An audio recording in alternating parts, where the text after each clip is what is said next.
Hey, welcome to the Eyes on Jesus podcast with Drew and Tim. We're so grateful, thankful, and excited to be with you today. Thanks for checking our podcast out. And today's a great episode. We're going to talk about digital discipleship. This is something that it feels like every church is trying to not only figure out, but move towards. Yep. But we want to have some discussion around like, how do you do that? How do you do it purposefully? What works? What doesn't?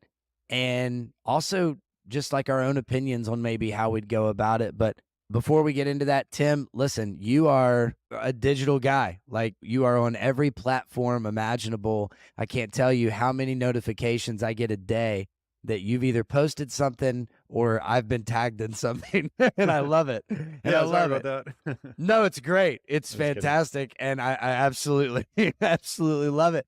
But I'm curious when you hear this term, okay, digital discipleship, does that term go together?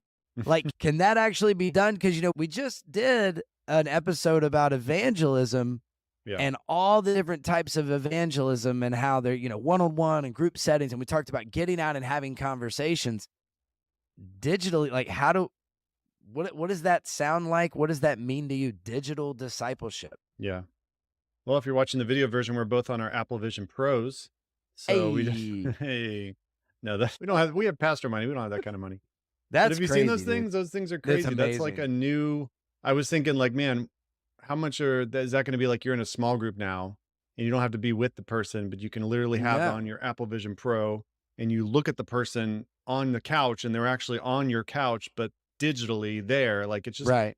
augmented reality is kind of we don't know exactly what's going to happen, but I think It's yeah, it's interesting. Yeah. but I think to answer your question, you could put digital in front of anything now.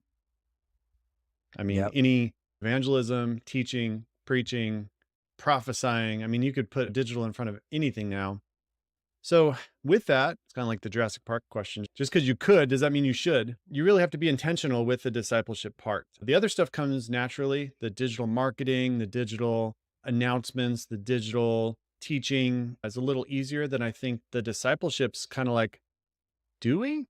Like it, Mm. like, are we actually discipling online or are we just spewing information about our upcoming event, and a Yep. lot of a lot of churches use their Facebook pages or stuff just for, hey, look what we're doing, come to it. Yes. And so I think when we talk about discipleship, it's like, are you giving spiritual nourishment to your current church or to Christians in general, So that Yeah. spiritual nourishment comes in various forms, and neither one of us are doing this perfectly or even know where the next 5 years are going to go. And so Certainly we're not. just talking a little bit today about kind of either what we've seen or what we've done. I've had a digital ministry since 2018 with Discerning Dad. And so I've done, the gamut of blogs, books, podcasts, live, go on Instagram Live or TikTok Live or run the clips or post scriptures. And I don't even know which ones of those are discipleship necessarily. I know it's a lot of different things, Sure. but throughout that whole thing in the ministry, I'll usually get like a comment that's great or a like or a share, but I don't know who I've really discipled like on that deeper level from having Right. done this. It's more like a fire hydrant approach sometimes. Like you just drink from a fire hydrant, you just put it all out there. If it lands on somebody, great. And that's, that happens with what we do, and you scatter the seeds and you hope God waters it, right? But the discipleship Totally. part really makes me think of like, okay, do I know any of my followers online by name? Do I know their lives? Have they reached out for questions? Yeah. And maybe a few, but the discipleship piece for churches, for you listening, even if you're not in leadership at a church, we really want to talk about how can you be discipled, and then Right. how can you disciple others online? That's kind of where we want to Yeah. take this. I think a lot of people are adding value. A lot of churches, a lot of Christians are adding value to other people's lives through things like this, through podcasts, through reels, through different YouTube shorts, and really doing what they can to, like you said, sometimes it is drinking from a fire hose, but like get the gospel message out there. And I think that's important. Certainly, like we talked about, that's more of a digital evangelism approach. I think it's important for us to know what the goal is when we're doing these things digitally. What I'm finding is that a lot of churches are running after this digital approach because they see it growing other churches. Yeah. And to me, that's really dangerous because the churches that are growing from it are doing it really well and have the resources to do it really well and believe in it, like believe they've been called to it and like we're some of the first pioneers to do it. And then you've got like small little Baptist church down the street that's like, we got cameras and we go Facebook Live on Sundays. And, during the week, we say, join us on Sundays. And so it's like we're entering the digital field too. And it's like, yeah, but you got to have a goal. Like you got to know why you're doing it. I was telling you before we started this, I've had multiple conversations with church leaders over the last several months that are moving to a digital platform. And they're really excited about it. And they've got all these plans. And then I go, that's great. You guys are awesome. Why? Yeah. Like, why are you doing it? And it's not like we believe God's called us there. It's not like, hey, through a lot of prayer and discernment, we believe this is the next step in our church. It's not like, hey, we want to reach this community outside of the people who normally attend on Sunday, and we want to draw them into the love that Jesus has for them. Like I was hoping for answers like that, but honestly, it was more like we just want people who don't know our church is here to know our church is here. And I'm like, that's marketing. Mm-hmm. Like that's just marketing. Yeah. And I'm not saying that's a bad thing. Do your marketing, but you got to know why you're doing it. And so we're getting cameras and we're going digital and we're doing all these things. Why are we doing it? To marketing. We just want more people. Mm-hmm. And it's like, all right, I mean, you might want to get to a ministry layer of why you're doing what you're doing. So for me, like I know at our church, one of the things that we try to focus on is ultimately, how do we feel we can disciple people best? Well, we feel we can disciple people best in person. That's what we believe. So because of that, everything we do is kind of this funnel coming down to in person. But we also understand that just like when you come in on a Sunday morning for church, everybody's coming in with different backgrounds, different life experiences. They're coming in different places. So we want to have some surface level stuff. Like we want to have some like just Facebook, TikTok, Instagram, things like that. But we want that stuff to point you to the next layer, which are things like this: podcast, going live on Facebook, engagement that way. But we want that to point you to the next layer, which is like Zoom life groups. And then we want that to point you to the next layer, which is meeting in person, which is why we're doing all of this in the first place. So you need to understand, like, why are you doing what you're doing? Because if you know why you're doing what you're doing, then every post, every episode, everything that you do is going to point people towards being in person, because that's where we believe discipleship happens best.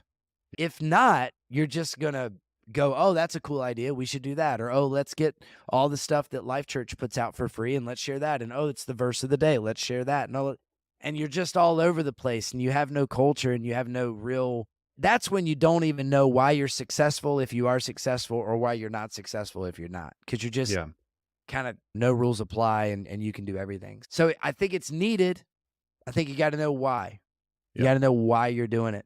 How do you see from a structure standpoint, like how do you see churches using digital discipleship? What are some things you've seen that like are good that are being done?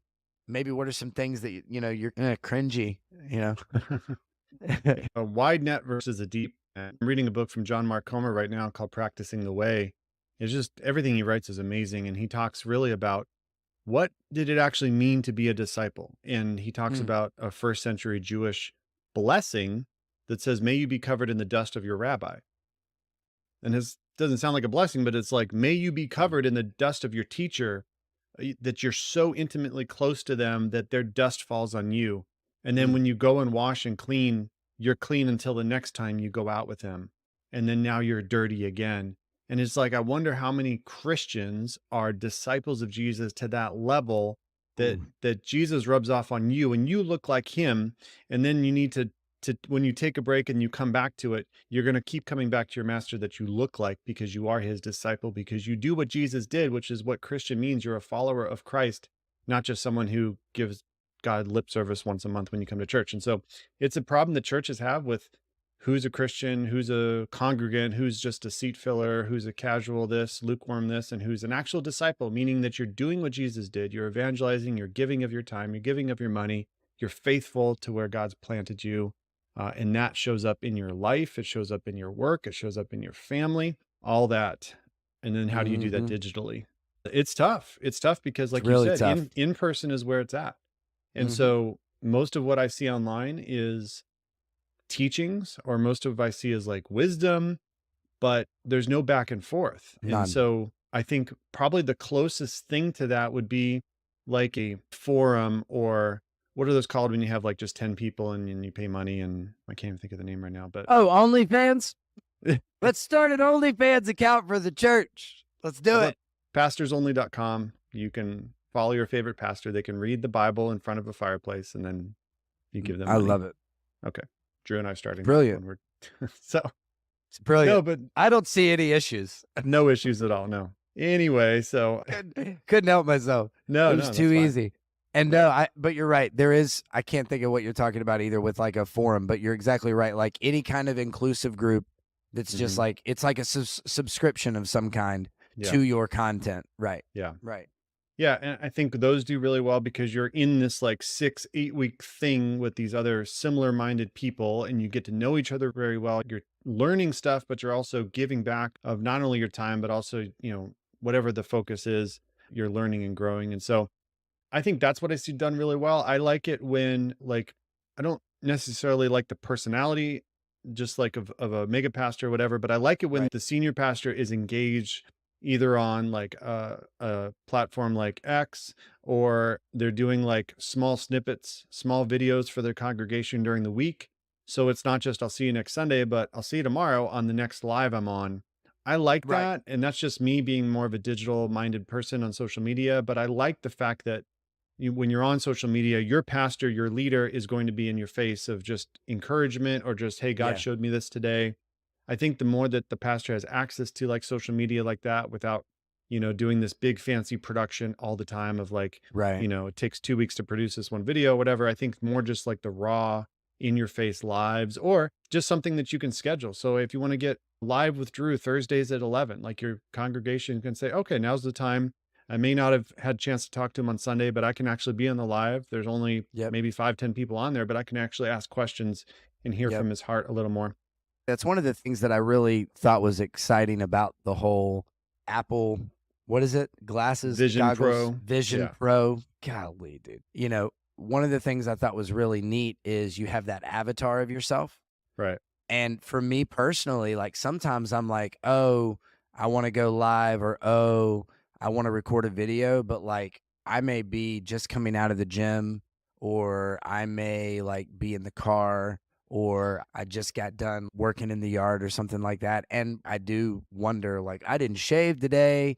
I want to make Hmm. sure that I want to present myself a certain way. I want to make sure that I not just get on live at random moments. I want to make sure I got a Yeah. shirt on and things like that. Hmm. But one of the things that I like is that you have an avatar that you could just use and put in Zoom meetings and put on live and put on all these things. And I'm like, dang, I could like essentially Monday through Saturday just let my avatar run all that and still speak, but just, Hmm. be in any situation, recreate the environment that I'm in, Hmm. and I can make it look super professional and I can make it look super clean.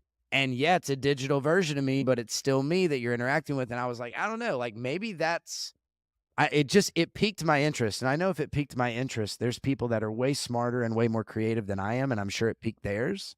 Yeah. So I just wonder if that's maybe like where we're walking towards. Cause, look, a lot of pastors, the reason you engage with them on social media during the week is because they have videographers following them around, Yeah. camera guys following them around.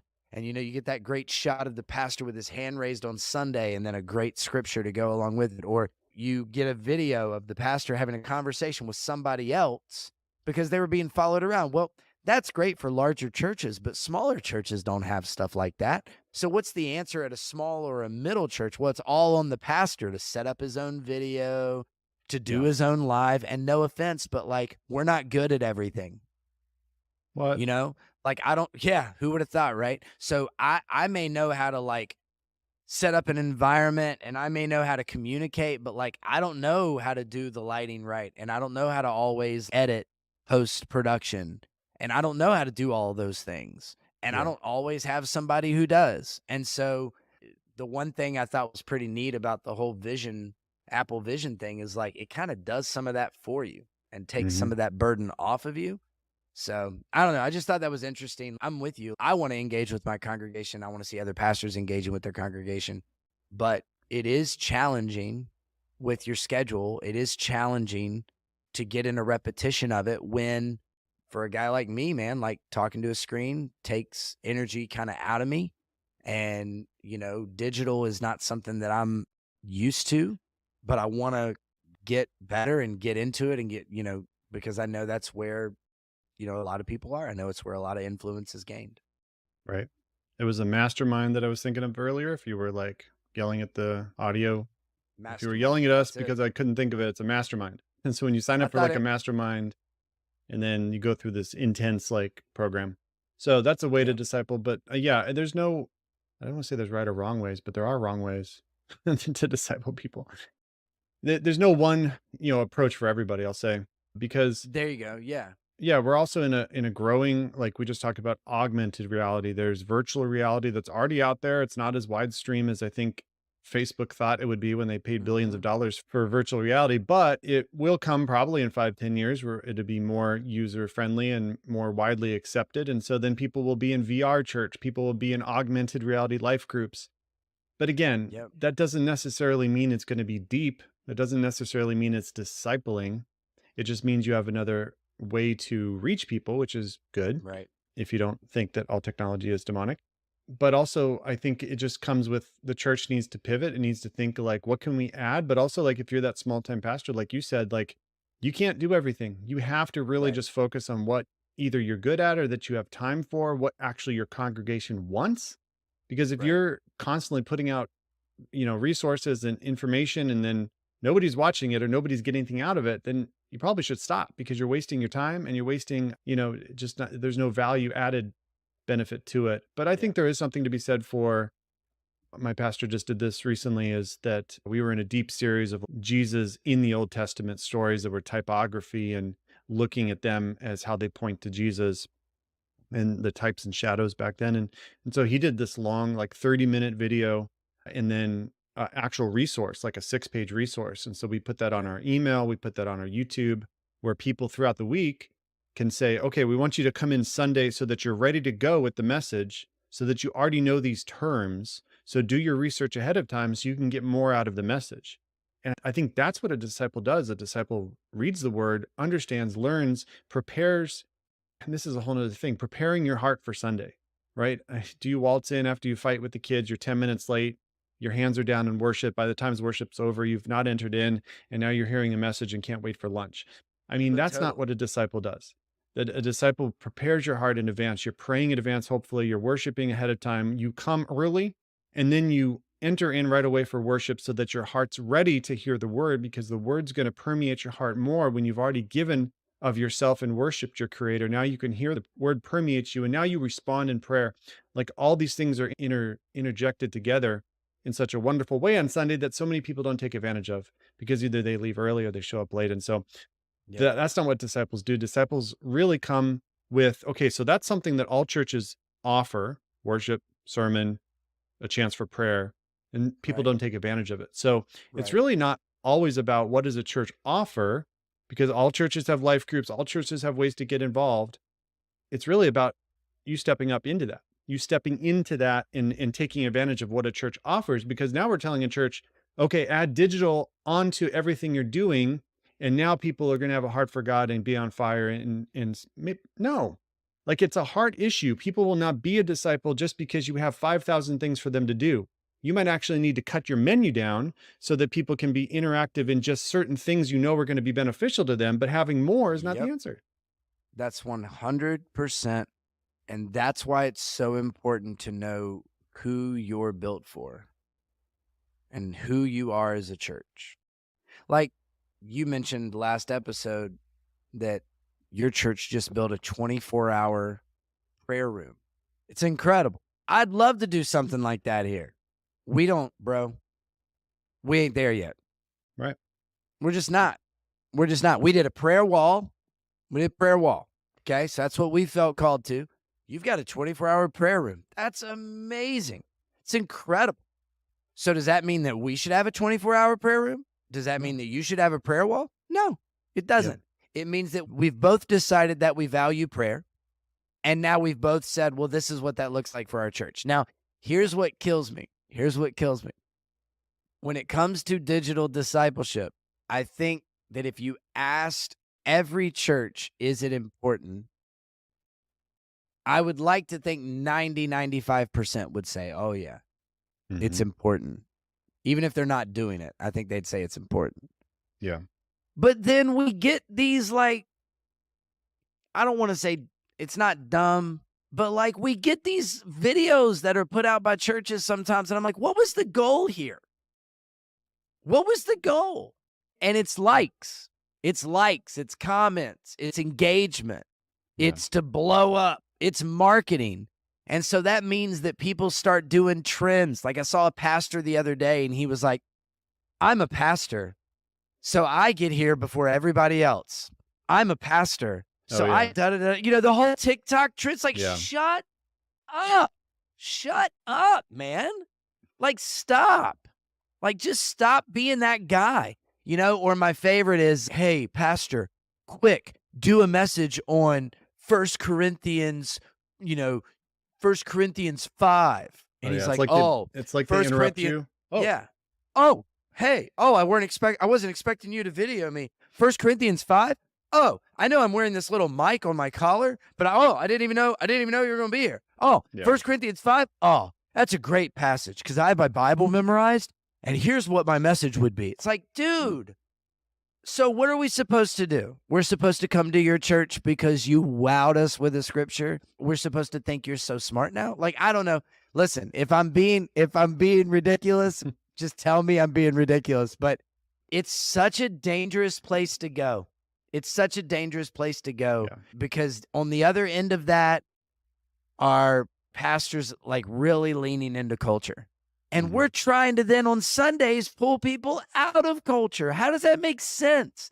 How Yeah. on Monday through Saturday can you do videos that are the top trends, not to mention using top trending music that isn't Christian music? Oh, geez. But That's a yeah. I can't stand Thank that. you. Here's the latest Drake song under my Christian Bible verse. Yeah, good one, right? Mhm. And then on Sunday, you got the audacity to get up in front of your congregation and talk about how ridiculous culture is. You've been living it the whole week.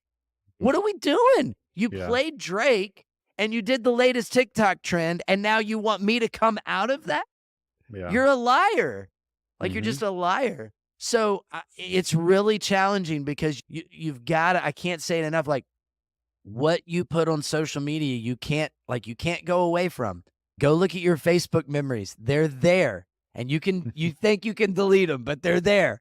And so you got to just be really careful and really intentional about what you're doing. And you got to know why, and you got to know the direction. Just like anything, like you just got to be purposeful. Yeah. And you got to ask, like, why am I doing this? You Yeah. know, like, why am I making this Facebook post? Why am I making this TikTok video?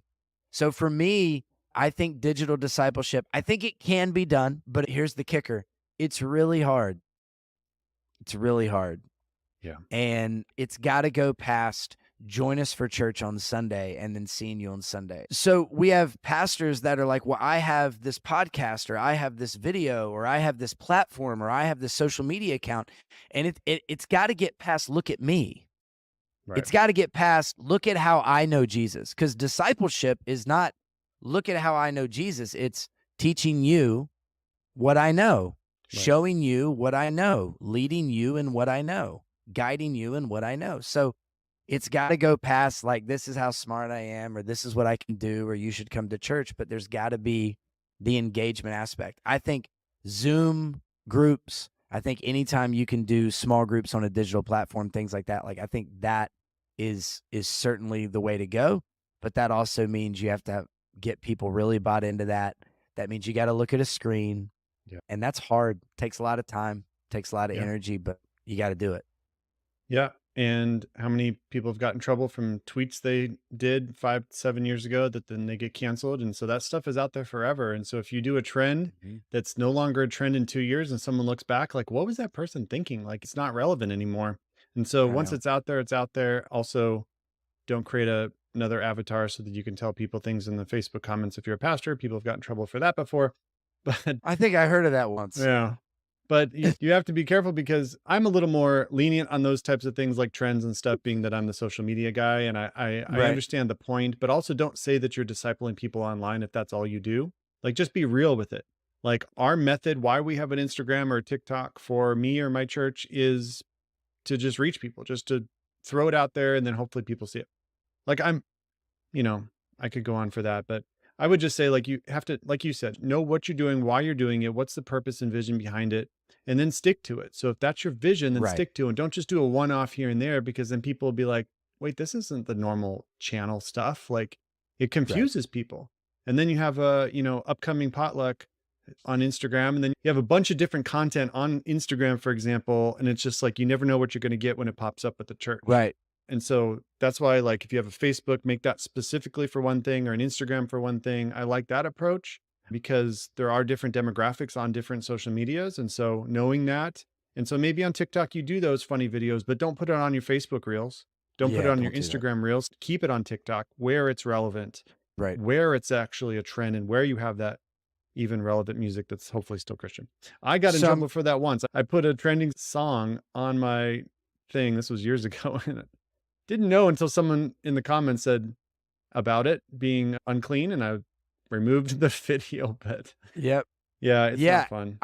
No, it's not. And it's this pressing want to have something go viral. Yeah. And we all want that. There's that pride in us and there's that want in us. I know that deep down everybody listening is like, "No, I just want Jesus to be made known." And I don't think about that at all. But you do. And we all do. And it would be great if you woke up tomorrow and all of a sudden had 1 million followers. It would change things. Yeah. But yeah, like we got to know why we're doing it. I like your approach of saying that like different social medias for different things. I'm curious. Let's say that there's a ministry listening to this podcast and you were to tell them that they can only get on one social media platform between Facebook, X, Instagram, TikTok. Like there's only one Mm. social media platform that they can be on. Where do you think churches would be most effective? Wow, that's tough. Yeah. Does I Facebook know what my and answer would be, but I want to know what yours would be. can I say get on Meta? Because that covers Facebook and Instagram. No, okay. Nope. Darn Nope. it. I'd say as much as I don't know, I'm the older school guy too. I'd say Facebook still. If you want to have a page, if you want to have groups, if you want to have messaging, if you want to have all that stuff, then Facebook's probably the best spot for that. I'd say you could probably just do Instagram at this point because it is kind of trending to that, especially for the younger demographic, and you can do a lot of Yeah. those things on there too. That's kind of what I would say if you had to pick. Okay. Yeah, I was leaning towards Instagram because I see the same things. Like you're Yeah. starting to be able to segment people into like chats and things like that. And yeah, that's really So I cool. want to share a story with ChatGPT. We talked about this before too, but I had a call with a company that's helping churches use ChatGPT, and I told these guys I just wanted to be on the call to because it's my wheelhouse, and I told these guys like you're like pioneers on this. Like 5, 10 years down the road, it's going to be saturated, but you guys are like so good on them. Like maybe that's what I would do if I had their shoes at this point, just to kind of get ahead of it. But it was interesting what they offer for churches is three things. The first one is a chat GPT software that learns your sermons, so the last 2 to 5 years of your sermons, and then creates your church name chat GPT. And so what that does is you can put it on your website and people can go to it and ask questions about anything. What does this church believe about fill in the blank? What has this pastor said about the gifts of the Spirit? What has this church preached about the book of James? And then it comes from your whole history of sermons, which I thought was awesome. The only downside to that was the fact that you have to actually log into ChatGPT Plus, which most people don't have because it's the paid version. So, And, there's just that one time that at, 1 a.m. in the morning when you're asleep and somebody logs in and asks a question and ChatGPT answers it the wrong way and they screenshot it and they mhm. throw it out on social media and you're unaware. It's Yeah. that one time. I thought It's about that that too. Like, one what if time. some of your sermons have kind of, maybe you changed a little bit over the years or they don't quite match up? Like, what if there's some conflict even among your sermons? Because Yeah. so the other thing now, there's two more things. One is blog posts. So if you just preached on Sunday, you can have a blog post on Monday. And the blog post, they actually took one of my previous sermons for the demo, and it was very well done. It did not look like just a transcript. It looked like with headers and bullets and Oh, just the wow. key things. It was a very well done blog post. The problem with that is that blogs are dying. They probably peaked 10 years ago. And for the most part, people don't read blogs anymore. Then the third thing, which was cool, is they take 6 to 8 of your sermons and they'll write you a book, like a legit book. And so if you Wow. had a sermon series on one theme that would turn into a good book, you can actually, it's basically ghostwriting, which has been around forever, but it's basically ghostwriting through ChatGPT. And then I was like, how do you take out like the personalization of the sermons and like the local context and like talking about the weather and all that stuff, and they had all this complicated algorithm that I don't even understand on how to do that. But it seemed pretty legit. Wow. Like they wrote one chapter for me based on a sermon I preached. And that's Wow. what, And that's honestly, through ChatGPT yeah. Plus?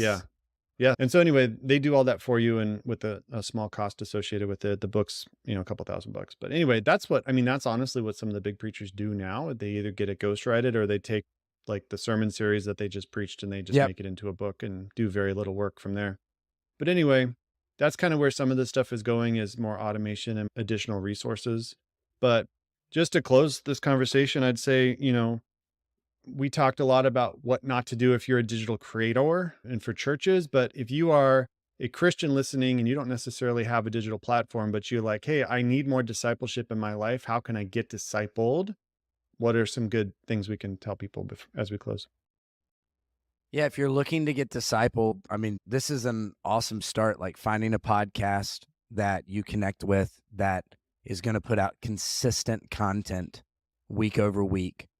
For me in my life, I have several podcasts that I connect with that help grow me in different areas. Some of them are Yeah. based solely around biblical knowledge, others are based around leadership, others are based around specifically ministry leadership, and then others are based around like how to build community. And it's not even really like focused biblically. It's just like, hey, how can you rally people around what you're doing? So I think podcast is a great thing. I still think that's as saturated as the market is, because now, let's be honest, I mean, everybody has a podcast.